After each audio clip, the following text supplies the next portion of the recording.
Okay, so hi guys, this is our second video. So I said I'd be doing a lot of reviews, so that's what we're gonna do. AP Psychology is broken up into these 5 units. However, I had a unit 0, Introduction to Psychology and Scientific Inquiry, where basically we learned about the fundamental terms about psychology.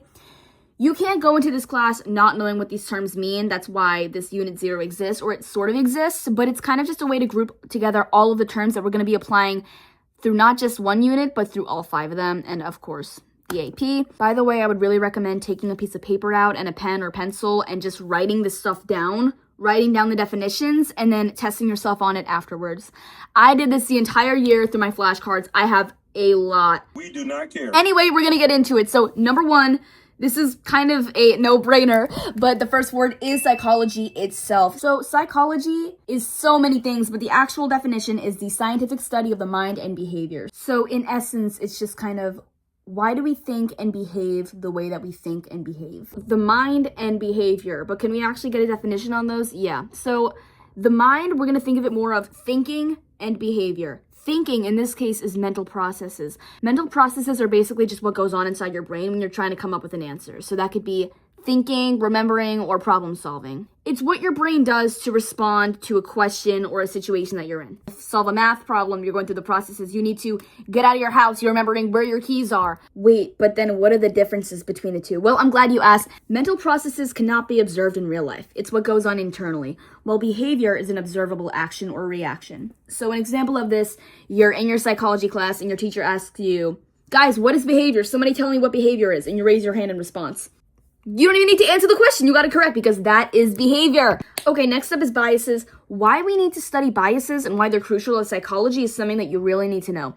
Biases are essentially preconceived opinions or thoughts about a group of people, someone, something, anything really that will impact the way you gather data, present results, treat people, treat opinions. Biases affect your behavior. So the 2 we'll be going over is hindsight bias and confirmation bias, although there are a few more that we're going to get to a lot later. Have you ever looked up a question relating to politics and you get 2 separate answers, so you look for one specific answer? That right there is a confirmation bias because you were going to confirm what you had already previously thought. Okay, the other one is hindsight bias. Now, hindsight, you know what hindsight means? Looking back. So hindsight bias is looking back at past events or past answers that you found and thinking, oh, I knew that. That's so easy. I knew it was going to storm last night. No, you didn't. Wait, when's your birthday? Are you... No, my birthday's January 29th. Aquarius. Oh, okay. I knew you were an Aquarius. I don't know who that was, but they did not know that I was an Aquarius. Wait, you know what that person back there had? Overconfidence. I love when the words connect. Overconfidence is the tendency to be way more confident in your own opinions or thoughts, even if it's not entirely justified by evidence. So an example of this, you ever have your friend in a class say, bro, chemistry got nothing on me, like I got that. Wait, didn't you fail last quarter? Okay, you're being a hater. I told you I got that. Yo, bro, what'd you get on your paper? So you know how we use that kid's last quarterly grade to kind of make an assumption about what they're gonna get on this test? Well, what we just used right there is empirical evidence. So empirical evidence is obtained through observation and experimentation. It is basically the data that we gather to come up with a conclusion to answer questions or to find out more about a sample. And empirical evidence should always be gained once you use the scientific method. If you've gone to school at all, you've probably heard about this term. So the scientific method is the systematic approach to anything that involves scientific research. So this involves observation, forming a hypothesis, how you go about collecting the data, forming a conclusion, peer analysis, and just all of this combined is the scientific method, and it should be employed with all of your experiments. Okay, you're talking a lot about experiments. Are we going to be performing them in this class? Probably not, but you do need to understand that this is a big part of psychology. You need to understand how they work, or you need to be able to understand how you go about a hypothetical experiment. Oh wait, let's bring back the scientific method and pull this piece out because this is the hypothesis, and this is what determines what the entire experiment is going to be about. A hypothesis is a testable prediction about the relationship between variables.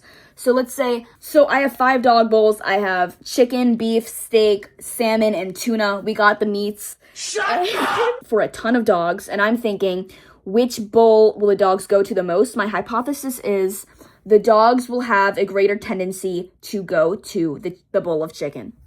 It's not a question. It's not, Which bowl will the dogs go to? It's an actual statement that you believe will be the answer and that is falsifiable. A falsifiable claim, which is the last term for this unit, is just a claim that can be proven true or false.